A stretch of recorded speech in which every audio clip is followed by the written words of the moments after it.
Раиса Петровна Шабалина. Шикарная. Сангильдак начинается, уже детей не остается во дворе. Вот настолько они знают свое время, и уже все домой бегут в это время. Маленький зритель телеканала «Тамыр». Он очень любознательный. Он немножко хулиган, наверное. У него очень много вопросов. Такой маленький почемучка. И очень доброжелательный, открытый.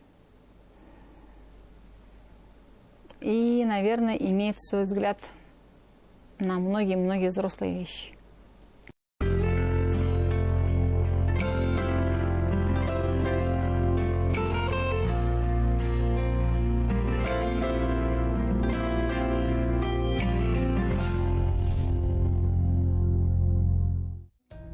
Детское вещание на телевидении – особая тема. Начиналось оно в далекие теперь 60-е годы. Популярность программ для детей и юношества была настолько велика, что с почты привозили огромные мешки писем. Об этом расскажут мои коллеги. Люди в детской редакции работали легендарные. О них до сих пор вспоминают все те, кому они дали путевку в жизнь. Конечно, далеко не все юные герои передач связали свою жизнь с телевидением, но каждый из них состоялся в своем деле. Я шел по улице, по-моему, Ленина. Такая тетушка Фрэкенбок проходила мимо, к сожалению, покойная. Она говорит: мальчик, я тогда был мальчик, в тот период редкий. Она говорит: хочешь сниматься в кино? Ты там на телевидении? Я говорю: конечно. Я пришел, вот меня как-то выписали пропуск, там вот это, эти колонны, зеленые, по-моему, тогда были. Зашел. Большущий павильон, какие-то камеры, какие-то штуки. Оно гудит там, а мы какой-то спектакль изображали под руководством Раисы Петровны Шабалиной, от которой я впервые в жизни, я хотел быть актером, очень хотел быть актером, я узнал такую профессию режиссер. Ирина Константиновна Любимова, журналист с большой буквы, мастер слова. Тончайший психолог, в соответствии с интересами маленьких зрителей, она выстраивала и передачи, интересные для них. Я вел какой-то экран «Пионерий» какой-то был. Добрый вечер. В эфире программа для детей, юношества и молодежи «Радуга». Между программами у меня какие-то были такие межпрограммки, что-то там вещал по бумажке. Сам писал тексты. Сейчас так не бывает. А в конце я говорил, что, значит, я перечислял операторов, там, этих самых администраторов, гримеров, костюмеров и даже видеоинженеров. И говорил: до новых встреч. «Радуга», «Ровесник», «Веселые станции», «Мы танцуем и поем», «Пионерский театр». Сколько их было, таких передач. В них участвовали мальчишки и девчонки. И в качестве ведущих, и в качестве авторов, и даже в качестве юных фотокорреспондентов. Уже тогда редакция, выходя в прямом эфире, имея лимит пленки, завоевывала призы и награды на многих фестивалях. Работа в детской редакции сама по себе интересна. А работа с такими людьми, как Ирина Константиновна Любимова, которая в 60-м году уже выходила в эфир с детскими передачами. Она стояла в начале становления детской редакции. Это был целый мир. Я вообще научилась понять детей, понять мир. И у меня такое убеждение крепкое. Кто работал когда-нибудь для детей, этот человек будет работать на все темы. Как вот и детский ребенок, то есть это как детский мозг, как детский интерес, у него никогда не угасает. Это раз. И будет работать на всех работах хорошо, стараться в любом случае. Вот, надо всех послать именно в детскую редакцию. Правильно раньше делали? Раньше у нас шутили: пойдешь в детскую, и там тебя научат работать. Здесь трудились лучшие помощники режиссеров, лучшие ассистенты, лучшие режиссеры. Детская редакция стала стартовой площадкой для Раисы Исмагилова, Ахмета Якупова, Альфины Каюмовой. проработавшими в Сарвар Суриной долгие годы. Всех гостей, естественно, встречали наши ассистенты режиссеров, помощники режиссеров, которые им все объясняли на пальце, как говорится. И мы тут видели, вот среди них очень пунктуальностью отличалась наша Альфия Юлаева, Альфия Гильманова. Ульнара Аминева была одна из грамотных ассистентов за пультом. Она умела ловить кадры, быстро, четко командует с оператором, те прям подчиняются. В общем, стоит такая хорошая обстановка на пульте, прям уважаешь инде. Первые детские спектакли. Первый их автор – Уран Киньебулатов. Лак-лак-лак-лак-лак-лак, меньшишко лакуембек, лак-лак-лак-лак-лак, меньшишко лакуембек. Естественно, композитором и звуковым оформителем, музыкальным оформителем этого спектакля была сама Роза Сахаудинова. Она прям лично аккомпанировала в студии, все это записывали. Были очень такие живые, интересные времена. Бұрын заманда бір эт болған. Ул үдіне хужа эзләгән. Бір үдіне яшәргә бик күңелһез булган, бик йонсыган ди ул. Нишләп йөрисең? Мин үдіне хужа эзләйем. Миннән көчлерәк бүре. Мине үдеңә алсын. Я же с первых дней почти что почему-то взялась, вот на телевидении должны быть телеспектакли по башкирским народным сказкам. Я всех живо так себе представляла, образно. Вижу актеры, пожалуйста, режиссеры, пожалуйста, декораторы, художники, пожалуйста, все ходит. Только вот спектакли создавай. И я, значит, стала писать сценарий именно по башкирским сказкам. Гатыш Айдиновичу это очень нравилось. Он прямо обожал вот это. Говорит, Сарвар, Туан, у тебя хорошо получается. Пиши вот экетлер, пиши спектакли. Сарвар Сурина, редактор, она писала, значит, сказочки. И у нас были куклы. Куклы маленькие, перчаточные. Причем эти куклы, это... уникальные, очень старые, это прям музейные куклы. Но дополняли мы что-то еще делали.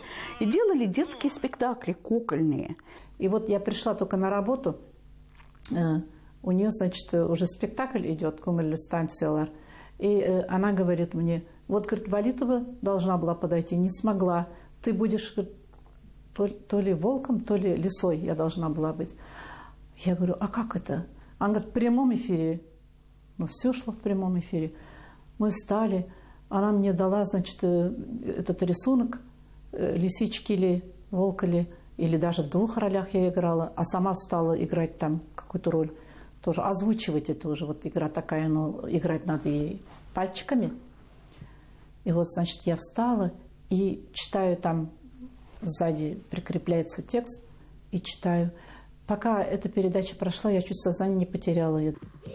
Райса Пайхузеева. Казалось, она знала всех ребятишек из самых отдаленных уголков республики. Райса Мирзаевна Хузеева была, как говорят, моим первым учителем, наставником, советчиком. Очень строгой она была, очень такой принципиальной. Она была уникальной, у нее язык был богатейший. Наиля Пайгаляутдинова вела детские наши передачи, и дети писали прямо на конверте только одно, значит, название этой передачи и Наиля Пайга. Больше слов не было никаких, никакого адреса, Уфа, Гафури, и все. Письма доходили, и Кунгельле станциялар, эта передача была «Веселой станцией», особо любимой передачи детей. Фаина Ефимовна Володина, она работала в отделе писем, она каждый день заносила по 15, 20, 30 писем в такие конверты, маленькие конвертами, и ждала, ну что пишут, ну что пишут. Некоторые потом она открывала, сама мне помогала. Я как-то помню, из Старокалмашева, Чекмагушевского района, я пригласила 60 человек. Но это было нечто. Это, конечно, и по неопытности. Я такое количество учеников собрала. Как мы их рассаживали, я помню. Как там операторы ругались за то, что мы такое количество людей собираем. Я их понимаю, конечно. но чтобы было интересно, на встречу с писателями, типа мы их приглашали вот так вот в студию. И вся студия, и все телевидение гудит, бурлит. Вот, и, например, я помню, до сих пор я выглянула однажды уже утром по всему Гафурийскому, по улице Гафури с остановки трамвая идет такая демонстрация впереди с этими копьями, щитами, бурзянские джигиты идут в меховых шапках или там в баулах с этими костюмами. Все прямо ошарашенные, вся эта улица смотрит на них. Они проходят на телецентр, мы их тут встречаем, малой студии пикируем, потом туда, на целый день. Вот иногда им не спать негде, возвращаться иногда должны были ночевать здесь. Уже весь Совет министров, там гостиница тут работает, и Маев даже подключается. Мы открыли передачу «Ровесник» на русском языке, «Яштеш» на башкирском. «Ровесник» мы Ольгу Чернову приглашали. Ольга Чернова, сегодня она известный редактор издательства «Слово». Вот она вела наши передачи на русском языке, а на башкирском языке только что пришла к нам тогда студентка Гаухар Батталова.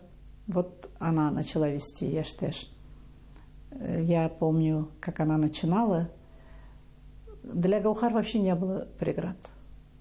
Она вот, у нее такой юношеский максимализм, говорят, ну, а юноша, конечно, но у нее вот молодежный такой максимализм. Она не боялась трудностей. Никаких. Тогда специалистов молодых направляли по распределению.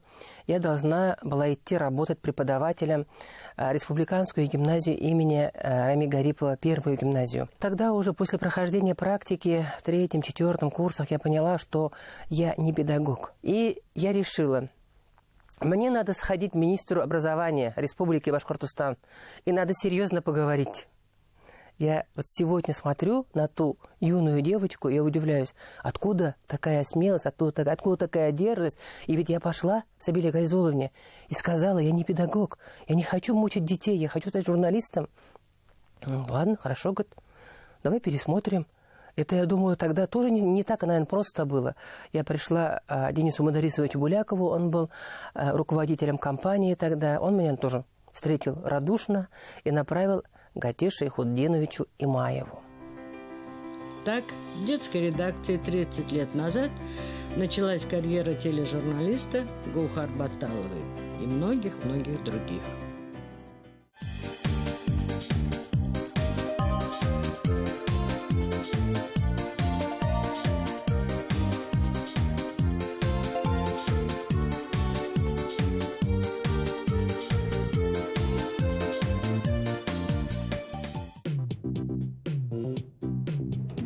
Какая 2 марта 1992 года.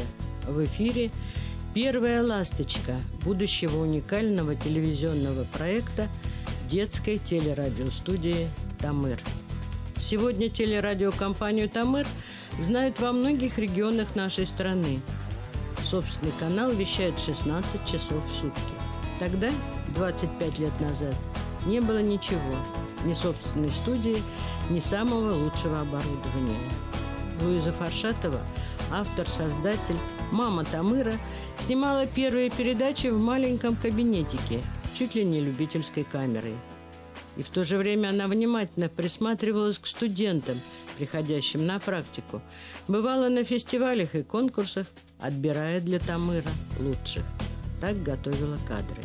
Эпоха, так сказать, моего появления здесь, это началось с Луизы Замотовной. Когда я приехал к ней, показал свои работы, она их посмотрела, оценила и тут же сразу, даже не раздумывая, предложила мне работать режиссером в студии «Тамыр». И вот с тех пор, вот с того момента у нас начались очень тесные творческие взаимоотношения. И она все время так мне вот, так, Радик, ты не бойся, ты главный на площадке, ты действуй, требуй, все только под твоим контролем. Меня встретила Луиза Заматовна Фаршатова. Увидев мои испуганные глаза, она меня успокоила и дала темы для написания сценариев. Назначила время встречи. Я пришла в назначенное время и показала свои сценарии. В кавычках, конечно, но по тем временам это были сценарии. Кадрами помню эту встречу. Луиза Матовна смотрела очень-очень внимательно, и ощущение, что она смотрела, не знаю, самую глубь. То есть такой очень пронзительный взгляд. Задавала какие-то неожиданные вопросы. До сих пор поражаюсь ее самоотверженности и дару предвидения. Легко мечтать о будущем. Неимоверно сложно его создавать. Еще сложнее сохранять, приумножая. В Тамыре особая атмосфера. Уважение к детям. Вот главное.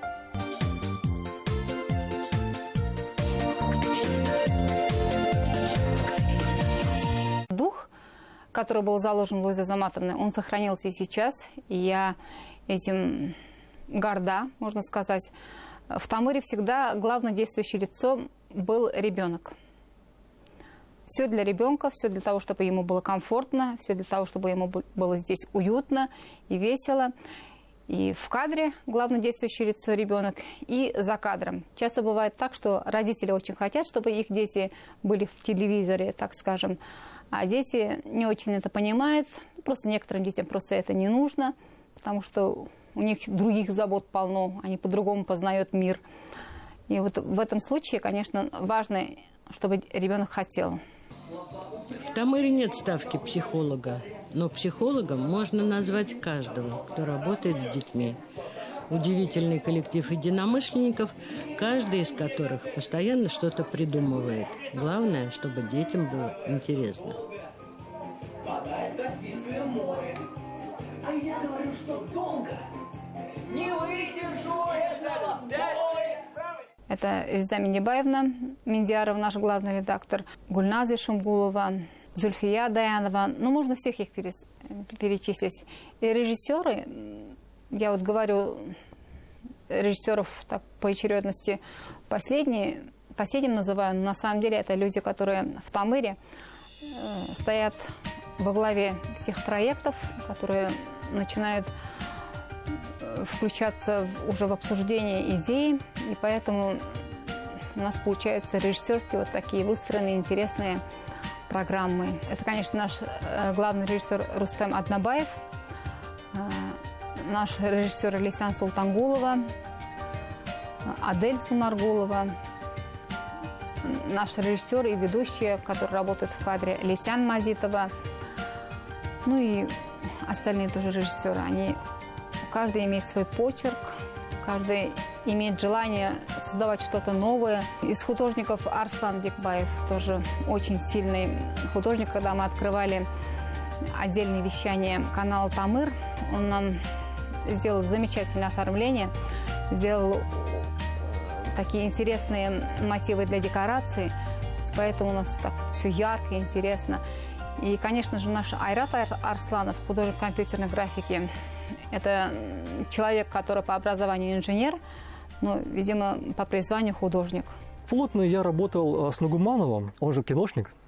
Он тоже там со своими, так сказать, вот, своим характером, со своей уже спецификой подхода к работе. А я такой немножко вот, ну, может быть, чуть-чуть активный, что ли, там, что-то требую с него, да. С Юлаем мы сделали первую мою работу, которую отметили на фестивале. Вот, «Волшебный перстень».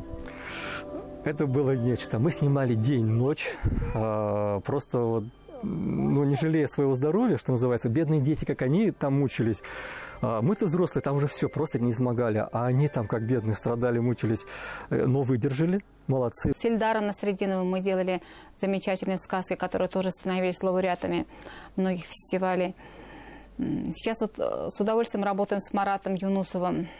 Вроде молодой оператор, но тоже очень становится, ну, как сказать, очень интересно снимает, очень трудолюбивый, очень командный человек.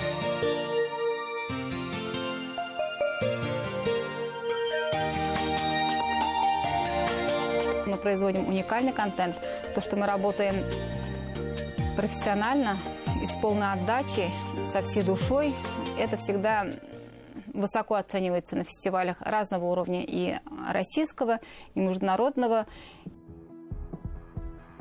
Сегодня у Тамыра множество наград, полученных на российских и международных конкурсах в самых разных номинациях. Одна из самых дорогих – вот эта. Фильм «Сказка Косуля» стала обладателем первого бронзового орфея в республике. Это было в 2006 году, в конце апреля. Это было первое ТЭФИ в истории башкирского телевидения, да. И вот наша бригада, да, Гульназ Кульсарина, Павел Саныч, Урал, мы вот привезли это ТЭФИ. Я полетела в Сочи на 8-м месяце беременности, поэтому, наверное, поэтому было все воспринято очень остро, очень ярко, со всеми красками, со всеми звуками, со всеми запахами, даже можно сказать. Когда объявили нас, там, это был просто для меня был шок.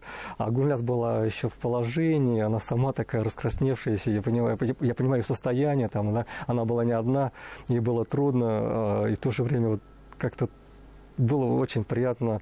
И, вот, гордость такая была вот, переполняемая вот, за всех нас. Мы с режиссером Радиком Фатхиевым просто вылетели на сцену. Там более старшие женщины: «Ну куда ты бежишь за мной?» кричат, я уже тоже помню. Когда Гульназ Кульсарина предложила мне снять фильм, небольшой маленький фильм, сказку о Косуле, тогда мы еще сильнее сплотились с Уралом, с Павлом Санычем.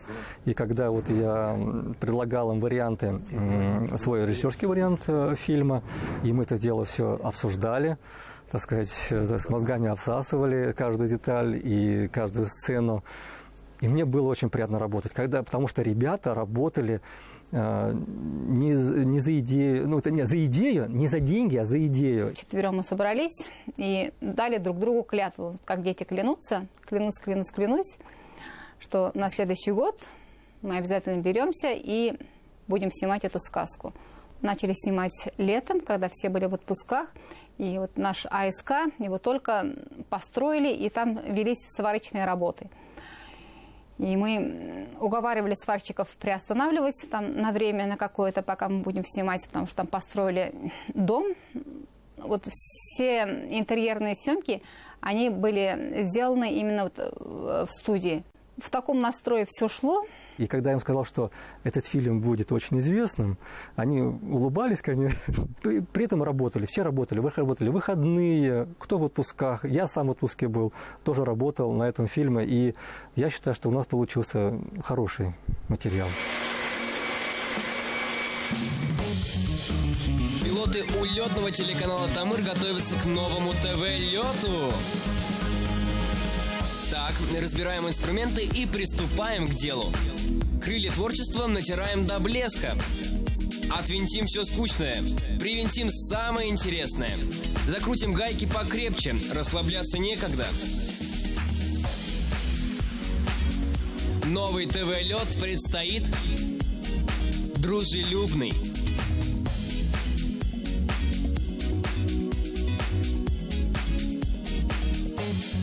Сказочный.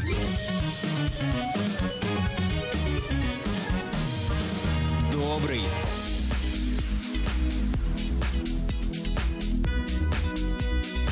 Умный. Информативный.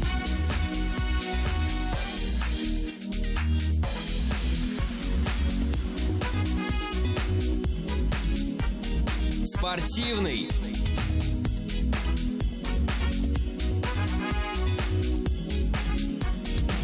Вкусный.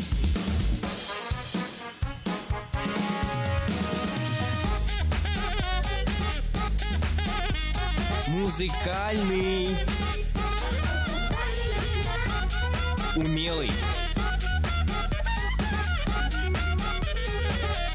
Живописный. Веселый.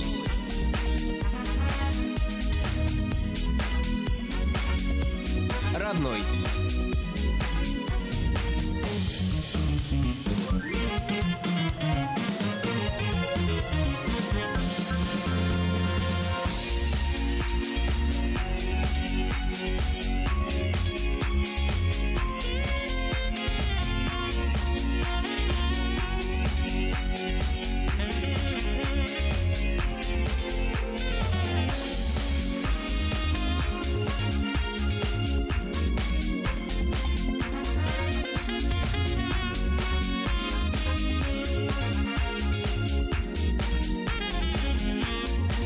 Тамыр — улетный канал. Летим вместе.